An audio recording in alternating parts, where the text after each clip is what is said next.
first, let's talk about the racing side. What are you guys going to try and do on the racing side together to make the league even better? Yeah, so this does a few things for Draganfly. It will be an opportunity for us to be demonstrating and displaying our technology.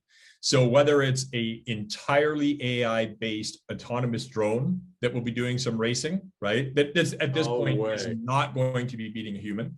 But the objective, just kind of like Big Blue, finally, outcompeted humans in time, and over the next year or two or three, we expect that we're going to be seeing AI-based drones, setting the pace. Autonomous-based drones setting the pace. Now, this is really important innovation because the work that we do in autonomy is as advanced as anybody in the world. And so, we've got autonomous drones today that are looking to, deliver blood in battlefield situations, looking to eliminate counter-drone threats by flying in over theaters, whether it's public venues or counter-drone technology over correctional facilities, 100% autonomous, flying at hundreds of miles an hour, shooting out Kevlar nets and taking these drones out of theater. And it's that type of technology that we'll be implementing here and also advancing, against the best racers in the world. And it's that type of technology that we'll be able to then, take back out into the commercial market.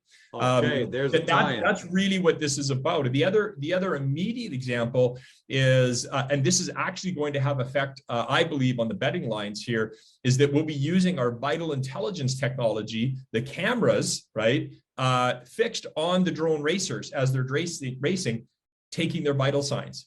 So as they're whipping around the course, as they're crashing, as they're dueling it out, we're going to see their blood pressure, their heart rate variability. We're going to see their blood oxygen levels all live on the screen as they're racing.